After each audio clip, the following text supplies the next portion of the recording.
श्री शिवाय नमस्तुभ्यम। हम सबको पता है कि सावन का बहुत ही पवित्र महीना चल रहा है, लेकिन आपको ये नहीं पता होगा कि सावन में आखिर वो कौन से ऐसे दिन हैं जब हमें महादेव के शिवलिंग के ऊपर जल नहीं चढ़ाना होता है। जी हाँ, ये बहुत ही सुंदर सा उपाय है, आप सभी को करना चाहिए। और इस दिन हम महादेव की पिंडी पे जल नहीं चढ़ाते हैं, इस चीज का भी ध्यान रखना। चाहे वो जो भी प्रॉब्लम्स आपके घर में परिवार में चल रही होगी, आपको इस उपाय को जरूर करना, ठीक है ना। सबसे पहले मैं आप लोग को एक चीज क्लियर कर देना चाहता हूं कि ऐसा नहीं है कि महादेव के शिवलिंग के ऊपर जल नहीं चढ़ाना है। अब यहां पर तरीका समझो कि मैंने ऐसा क्यों कहा कि जल नहीं चढ़ाना है। ठीक, देखो, सबसे पहला काम करना है कि आप लोगों को तांबे का लोटा ले लेना है, उसके अंदर भाई जल भर दो। अरे चीजें क्लियर हैं क्या, बताओ। जल भर दिया, जल के अंदर एक चीज और डालनी है, वो होगी गंगा जल। इतना हो गया। अब आप इस कलश को लेके पहुंचोगे महादेव की शिवलिंग के पास में। इस सावन के पवित्र महीने में कोई से भी दिन आप कर सकते हो, जब भी आपको मौका मिलता हो। ठीक, जैसे आप महादेव के शिवलिंग के पास पहुंचे, अगर आप गुरु जी की कथा को फॉलो करते हो या फिर जो मैं उपाय बताता हूं उसे फॉलो करते हो, तो आपको मैंने एक बार नहीं हजारों बार बताया है कि महादेव का पूरा परिवार शिवलिंग के ऊपर ही विराजमान है। बताया है, जैसे पूरा परिवार जब शिवलिंग के ऊपर विराजमान है, तो जो आपके पास में कलश में जल है उसे हम कहां कहां चढ़ाएंगे, समझो। पहले सबसे पहले शिवलिंग के राइट साइड में स्थान होता है भगवान गणेश का, तो आप लोग को जल चढ़ाना है थोड़ा सा। यहां बार बार जल को लेना नहीं है, एक ही कलश से इस पूरे उपाय को करना है, ठीक है ना। जल चढ़ा दिया, विघ्नहर्ता भगवान गणेश। शिवलिंग का लेफ्ट साइड होता है भगवान कार्तिकेय का स्थान, तो आप लोग को थोड़ा सा जल भगवान कार्तिकेय को चढ़ाना है। तीसरा स्थान है माता अशोक सुंदरी का, ये है भोले शंकर की सबसे प्रिय पुत्री, सबसे छोटी पुत्री, तो थोड़ा सा जल यहां पे चढ़ाना है। और अब जो थोड़ा और जल बचा है उसे हमें चढ़ाना है माता के हस्तकमल पर। सुनिएगा ध्यान से, पूरा जल इन 4 स्थानों पर चढ़ा करके खत्म नहीं कर देना है, थोड़ा सा जल अपने कलश में बचाना है ना।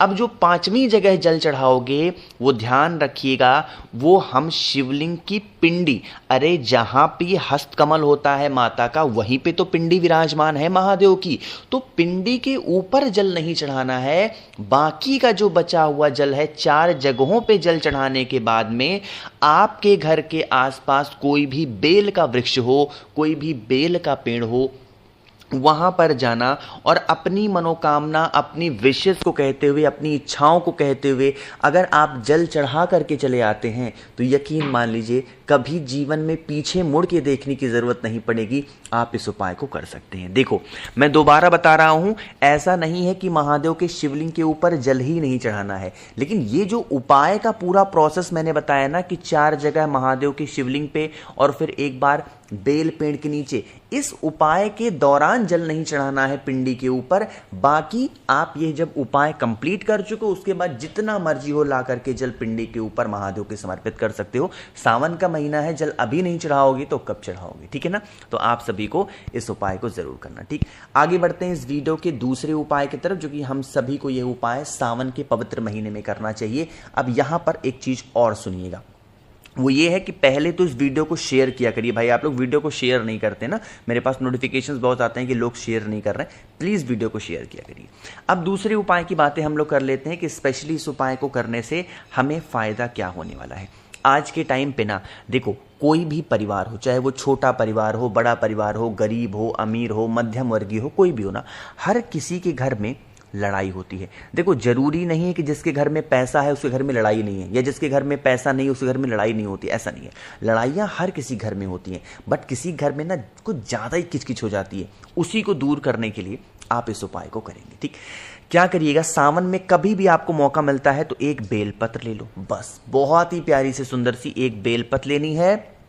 और दूसरे नंबर पे आपको जरूरत पड़ने वाली है दूर्वा की। ठीक, अब हम यह उपाय लड़ाई, अच्छा हाँ देखो, गिनती नहीं बताया मैंने, बेलपत्र आपको लेनी है 1 और दूर्वा आपको लेनी है 5, इस चीज का ध्यान रखिएगा, ठीक है ना। अब हम यह उपाय लड़ाई झगड़े के लिए कर रहे हैं, इसका मतलब हमें अपने घर में क्या चाहिए, बताओ जल्दी से। मिठास ही तो लाना है घर में हमें अपने, तो हम मिठास के लिए क्या करेंगे बताओ, हमें शहद की जरूरत पड़ेगी, ठीक है ना। अब आप क्या करना, उस शहद से जो आपको बेलपत्र मैंने दिखाया, उस बेलपत्र के बड़े वाले पत्ते पे अच्छे से, जैसे मैं लगा रहा हूं ना, एज सच आपको भी ऐसे ही लगाना है। बेलपत्र के बड़े वाले पत्ते पे आपको शहद लगाना है। शहद क्यों लगा रहे हैं मैंने बताया आपको, मिठास लाने के लिए घर में, है ना। और जो शहद जहां पर लगाया है उसी शहद के ऊपर आपको 5 दूर्वा को क्या करना है, चिपका देना है। चीजें क्लियर हो रही हैं क्या? चिपका दिया। अब आप इस बेलपत्र को यहां से उठाइएगा और फिर तांबे के लोटे में जल को भरेंगे। विशेष उपाय कर रहे हैं तो जल के अंदर गंगा जल डालेंगे और पहुंच जाएंगे महादेव के शिवलिंग के पास में। यहां पर पहुंच करके सबसे पहला काम करना है आप लोग को कि 1 लोटा जल महादेव के शिवलिंग के ऊपर चढ़ा देना, और जो भी व्यक्ति घर में लड़ाई झगड़े करता है उसका नाम और गोत्र बोल करके उस बेल पत्र को महादेव के शिवलिंग के ऊपर चिपका देंगे। किसका ध्यान करके? अभी मैंने कल ही आपको बताया था कि लड़ाई झगड़े के लिए हम किसका ध्यान करते हैं, हाटकेश्वर महादेव का स्मरण करते हुए अगर आप चिपका देते हो तो इससे घर में कभी लड़ाई झगड़े नहीं होते, कभी क्लेश नहीं होता है। परिवार में हर एक व्यक्ति हमेशा खुश और प्यार से रहता है, ठीक है ना। करिएगा जरूर भाई। आगे बढ़ते हैं अब इस वीडियो के हम लोग अपने तीसरे उपाय की तरफ, जो कि बहुत स्पेशल सा उपाय मैं आपको बताने जा रहा हूं। लेकिन उससे पहले आपको बताना चाहता हूं कि 11 जुलाई से लेकर के और 16 जुलाई तक एक बहुत ही शानदार सा ऑफर रक्षाबंधन और यहां पर सावन के उपलक्ष्य में मैंने रखा है। और वो क्या है सुनिएगा, बहुत सारी चीजें आपको मैं बिल्कुल फ्री दे रहा हूं। सुनिएगा पहले, 7 मुखी रुद्राक्ष होता है बहुत सारे पैसे के लिए, और 9 मुखी रुद्राक्ष होता है घर से लड़ाई झगड़े को खत्म करने के लिए, घर में सुख शांति के लिए। इनमें से कोई एक रुद्राक्ष या दोनों, या फिर आपके दिमाग में 1 मुखी से लेकर के 14 मुखी तक कोई भी एक रुद्राक्ष है तो आप मुझसे अगर लेते हो, खरीद लेते हो, इसके साथ बहुत सारी चीजें फ्री दे रहा हूं।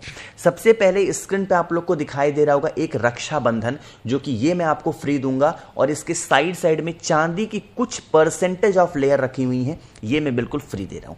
इसके साथ एक और चीजें फ्री हैं, वो है महादेव का एक प्लास्टिक का शिवलिंग जो कि LED के फॉर्मेट में है। जैसे ही पानी जल डालोगे इनमें से एक लाइट जलेगी जिसका दृश्य बड़ा ही मनोरम सुंदर होता है, ये मैं बिल्कुल आपको फ्री दे रहा हूं। इसके साथ कुछ और चीजें मुफ्त हैं, जैसे 5 मुखी रुद्राक्ष आपको फ्री मिल रहा है बीमारी के लिए, 3 मुखी रुद्राक्ष आपके बच्चों के लिए, रुद्राक्ष की माला बहुत ही अच्छी क्वालिटी की दे रहा हूं वो भी बिल्कुल फ्री में, प्लस 50 ग्राम भस्म बेल की छाल से बने हुए, और प्लस 4 स्टिकर श्री शिवाय नमस्तुभ्यम लिखे हुए वो फ्री दे रहा हूं, जिसको आप मंदिर में अपने घर में लगा सकते हो। ऑफर का लाभ उठाने के लिए 9005643345 मेरा व्हाट्सएप नंबर है। कैश ऑन डिलीवरी की सुविधा मैंने उपलब्ध करा रखी है। ऑर्डर को जल्दी से प्लेस करेंगे। अभी तक 2500 लोगों ने ऑर्डर किया है सिर्फ 2 दिनों में। आप किस चीज का इंतजार कर रहे हैं? ऑर्डर को प्लेस करेंगे, लेकिन पहले वीडियो देखिएगा उसके बाद ऑर्डर को प्लेस करना। अब आगे बढ़ते हैं। इस उपाय को करने से हम अपने घर में किसी भी व्यक्ति की कोई भी इच्छा को जल्दी पूरी कर सकते हो। चावल के दाने का यह उपाय बहुत स्पेशल होता है। कैसे करना है? इसके लिए आप लोग को चावल के 3 दाने लेने हैं, ठीक, और फिर एक बहुत ही प्यारी सी बेलपत्र लेनी है। बेलपत्र के बाद में आपको लेना है लाल चंदन, ठीक है ना। ध्यान से सुनिएगा, जो बेलपत्र होगी उस बेलपत्र पर आप लोगों को लाल चंदन की बिंदी ऐसे लगानी है। पूरा लंबा नहीं लगाना, ना तो पूरे बेलपत्र पे लगाना है। जैसे मैं लगा रहा हूं ना, एज सच आपको भी ऐसी ही लगानी होगी बिंदी। बिंदी लगाने के बाद में आप लोग को क्या करना है, जो चावल के दाने हैं ना, उन चावल के दाने को ऐसे करते हुए आपको लगाना होगा। जैसे 3 चावल बनाया तो जैसे त्रिपुंड नहीं लगाते हो महादेव के शिवलिंग पे, एज सच बेलपत्र पे लाल चंदन के ऊपर चावल के दाने को त्रिपुंड के रूप में चिपका देना, ठीक।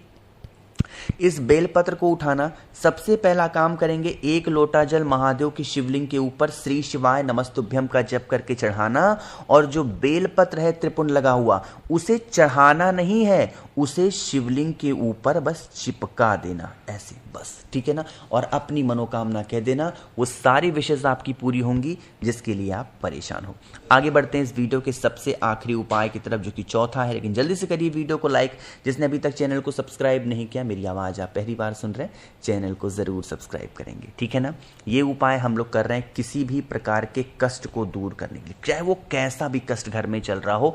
इसके लिए आपको शक्कर लेना है, यानी कह सकते हो चीनी लेना है। जितने उपाय बता रहा हूँ ना, कभी भी इस उपाय को कर सकते हो, कोई दिक्कत नहीं है।